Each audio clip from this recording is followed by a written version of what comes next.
Muito boa tarde, que a paz do Senhor esteja conosco. Sejam todos muito bem-vindos, muito bem-vindas. Estamos aqui fazendo o Oração-Ação, um mergulho na realidade espiritual, para que nos seja possível um melhor mergulho na realidade encarnada.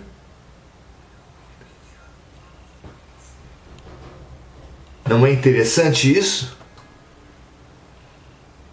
Aliás, hoje nós viemos discutir exatamente essa relação da matéria com o espírito. Vimos dirigindo o nosso estudo de O Livro dos Espíritos, essa obra tão importante, ao lado de diversas outras escrituras fundamentais, mas tão importante também para situar a criatura no contexto da vida, entender a ação de Deus na criação, por que leis ele se rege. Temos feito esse estudo a partir do autoconhecimento, porque no próprio Livro dos Espíritos, mas também na psicologia moderna, na sociologia, na antropologia modernas, na psicanálise, também na filosofia essencial, lá em Sócrates, conhece a ti mesmo, mas também em Jesus, que também se posiciona nesse mesmo sentido no seu Evangelho.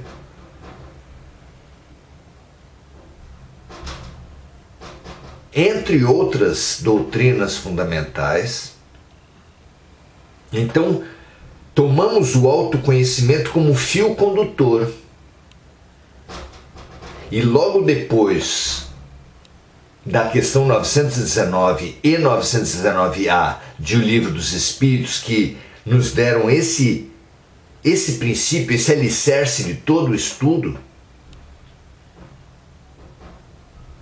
fomos para a questão número 1 e seguintes, onde discutimos o que é Deus, depois o que é matéria, o que é espírito, e agora a relação da matéria com o espírito. Tudo isso para nos conhecermos. É fabulosa essa viagem para dentro de nós mesmos, para a essência, para a profundidade de nós mesmos. É essa viagem que estamos fazendo juntos com esse roteiro de viagem fundamental. Seja muito bem-vindo a bordo. Vamos hoje então discutir essa relação espírito e matéria, assunto fundamental para a compreensão da vida, para entendimento de nós mesmos, para entendimento do nosso papel na vida. Lá na questão 25 de O Livro dos Espíritos, Kardec pergunta assim: o espírito é independente da matéria ou é apenas uma de suas propriedades, assim como as cores são propriedades da luz e o som propriedade do ar?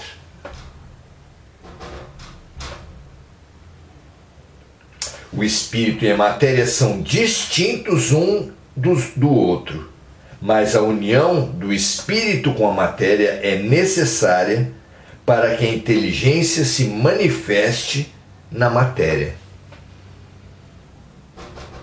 Aqui nós nos remetemos ao que é espírito, quando foi falado que o espírito é o princípio inteligente do universo. De forma que aqui os espíritos nos dizem que a matéria é necessária para que a inteligência se manifeste na matéria. É como se a matéria fosse uma roupa de mergulho com a qual precisa se vestir a criatura para movimentar-se no fundo dos mares. Sem ela, não é possível uma real imersão nas águas. Nós também precisamos demais do corpo como vestimenta do espírito para poder atuar na matéria. Não é interessante? Mas são princípios distintos um do outro. Unidos, eles se tornam essenciais para que a inteligência se manifeste na matéria.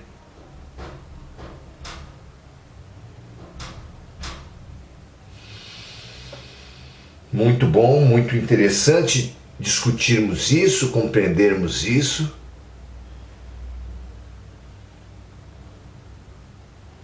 Para entendermos a vida, para entendermos a nós mesmos. Depois ele continua perguntando na questão 25a, onde Kardec quer saber o seguinte: para que o espírito se manifeste, é necessária a sua união com a matéria?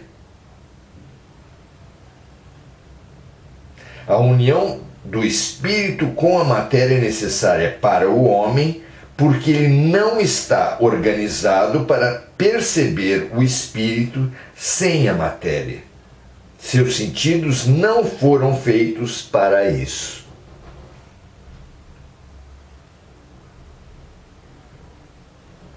E na observação, nós lemos assim: não está organizado significa dizer que o homem não possui órgãos sensoriais no corpo físico apropriados para perceber o espírito sem a matéria, ou melhor, sem o corpo físico. Já na questão 10, o homem pode compreender a natureza íntima de Deus. Foi respondido que não, ele ainda não tem capacidade para compreender isso, falta-lhe um sentido. E aqui é colocado que falta ao homem um órgão, porque os seus sentidos não foram feitos para perceber o espírito sem a matéria. Como nós tínhamos visto anteriormente, a essência espiritual da criatura é muito semelhante, se não idêntica, ao Criador. E essa essência não nos é dado perceber, assim como não nos é dado perceber a natureza íntima do Criador. Não podemos perceber a natureza íntima da criatura, não podemos perceber a natureza íntima do Criador, falta-nos um sentido, falta-nos órgãos que nos habilitem a isso. Fica muito sugerido nesse raciocínio que a intimidade do Criador é igual à intimidade da criatura, que a criatura é uma fagulha do Criador. Como o fóton é uma fagulha do Sol, a criatura é uma fagulha do Criador. Para compreendermos essencialmente o homem, temos o mesmo desafio para compreender essencialmente a Deus. Precisamos desenvolver-nos fisicamente e como individualidade. Desenvolvermos-nos, amadurecermos-nos, crescermos, expandirmos os nossos potenciais, realizarmos nossos potenciais.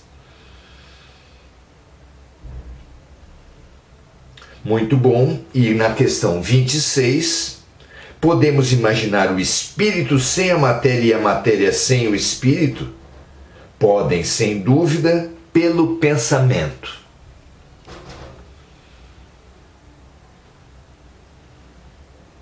Não é explícito o que os espíritos nos ensinam aqui, mas ao dizer que a separação do espírito com matéria nos é possível apenas pelo pensamento,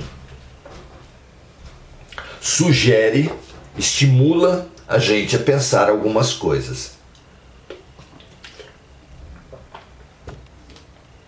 Sem dúvida, para nós, no estágio em que nós estamos, nos é impossível conceber o espírito sem a matéria e a matéria sem o espírito, senão pelo pensamento. Não podemos ver matéria sem espírito, não podemos ver espírito sem matéria, como já explicado antes. Mas os próprios espíritos, ao descreverem a evolução da criatura, dizem que a nossa trajetória vai para muito além da trajetória concebida na teologia de diversas religiões, onde o ser humano é criado já pronto, assim como os querubins, serafins, anjos e arcanjos já são criados prontos nessa condição. Para muito além mesmo do evolucionismo da ciência, que fala que nós não fomos criados prontos, mas viemos do macaco. Os espíritos nos falam de um evolucionismo muito maior, muito mais antigo, que, segundo o qual nós não apenas evoluímos dos animais, mas para chegar aos animais passamos pelos vegetais, e não apenas passamos pelos vegetais para chegarmos a animais, mas já fomos também minerais. Dizem eles que a nossa evolução vai do átomo ao arcanjo.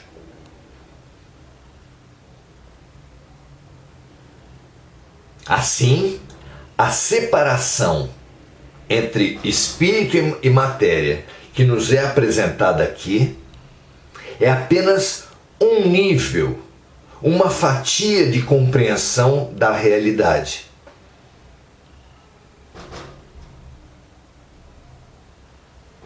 Nós, na fatia superficial em que vivemos e a qual nos apegamos, supomos, cada um de nós, nessa tarefa do autoconhecimento, sermos homens, mulheres, ricos ou pobres, brancos ou negros, de uma nacionalidade, de uma classe social, de uma religião. Mas a verdade não é essa. Somos espíritos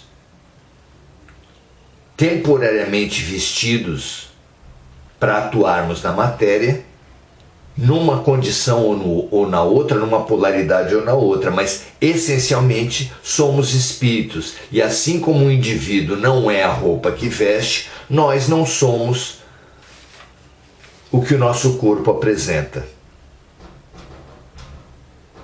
Mas, indo além de tudo isso, numa trajetória ainda mais profunda, numa visão ainda mais profunda, como a arqueologia vai desvendando a história, quanto mais fundo ela cava, nós também vamos descobrindo a vida, descobrindo a nós mesmos em mais profundidade, quanto mais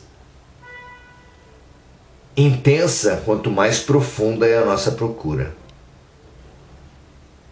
Então, é claro que não somos o corpo que vestimos. É claro que, em essência, somos espírito, que não tem sexo, que não tem raça, que não tem nacionalidade. Mas informam os espíritos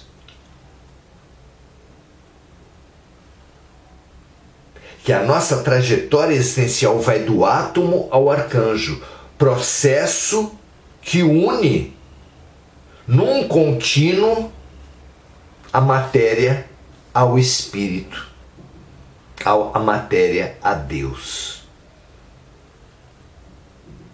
Todos nós que hoje temos um espírito que se veste de matéria para estar encarnado na Terra,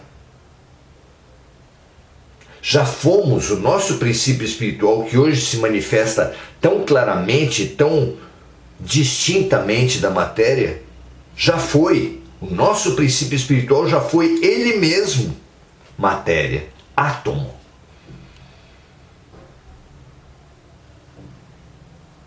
De forma que esse mito, essa crença da matéria inerte, dos seres inanimados,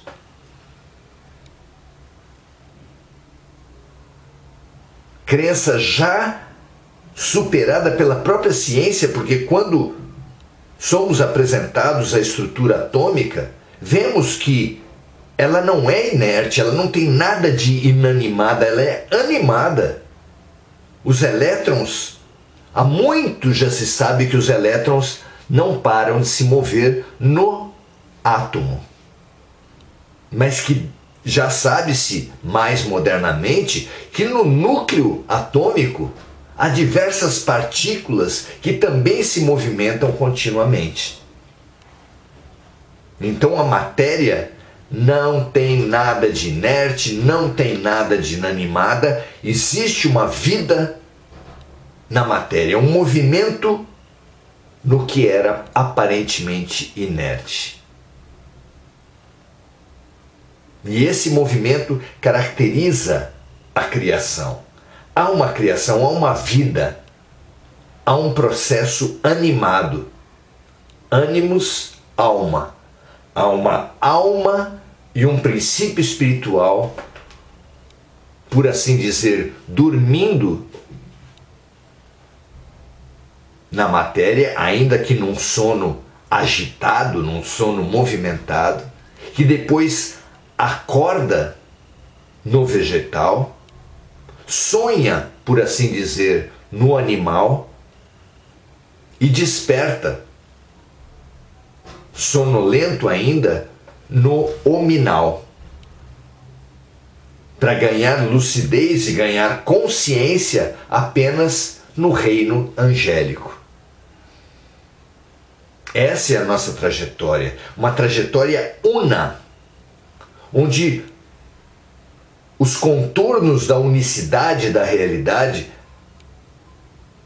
expressos por Jesus em meu Pai e eu somos um, vão se apresentando para a nossa compreensão. Nós somos deuses, mas não estamos, é claro, somos deuses em potencial. Somos Cristos em potencial, somos deuses em potencial. Assim como a matéria, em potencial, em essência, é espírito. Matéria é espírito.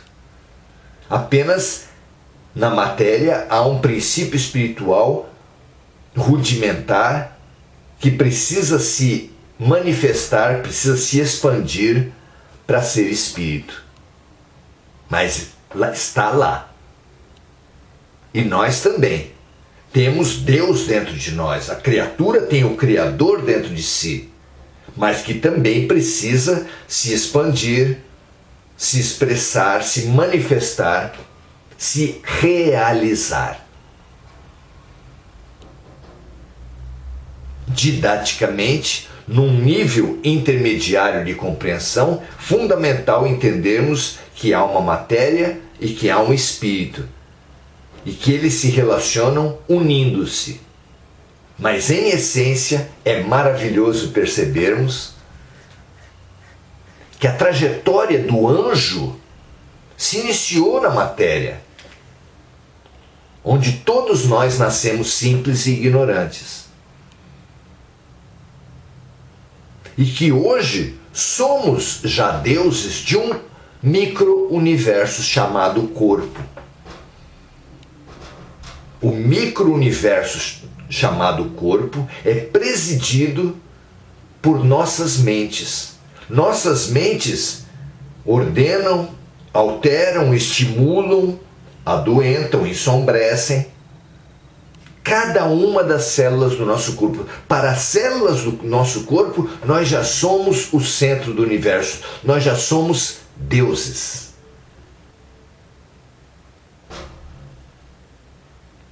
Quando descobrirmos isso em essência, avançaremos muitíssimo mais na cura, na forma da autocura. Estimulando, harmonizando, iluminando cada uma das nossas células, curando a nós mesmos. Somos capazes disso, em potencial ainda não somos em realidade. Inúmeros potenciais se descortinarão em nossas vidas na medida em que, expandindo a nossa natureza divina, formos conhecendo a nossa essência. Conhece a ti mesmo, conhece as leis do mundo, e tudo isso vai se realizar, vai se explicitar, vai se manifestar através da prática do bem. Eis a trilogia essencial da nossa evolução: autoconhecimento, conhecimento e prática do bem. Autoconhecimento, nós somos deuses. Conhecimento, Deus não está só em mim, está em tudo e se manifesta por leis, como a lei do amor, a lei de causa e efeito, a lei de sintonia, entre outras, explicitadas nesse O Livro dos Espíritos. E a nossa expansão, a prática da expansão da matéria ao homem, do homem ao anjo, do anjo a Deus, ela se dá através da compaixão, através do serviço, através da prática do bem. O que vocês acham? Não é maravilhoso vislumbrarmos essa trajetória? Não apresenta um mapa onde percebemos aonde estamos e visualizamos para onde precisamos ir? Não organiza a nossa caminhada, a nossa jornada, essa compreensão maior? Desfrutemos dessa perspectiva espiritual que tanto nos situa, que tanto nos estimula ao entendimento, à aceitação e à transformação. Que esse estímulo, que essa compreensão, que essa perspectiva fertilize as suas buscas, os seus estudos, as suas transformações. Muito bom aprendermos juntos. Regina Frutuoso, muito boa noite. André Santos. Gugu Souza, sempre imbuída de gratidão, e nós a ela também. Simone Magalhães.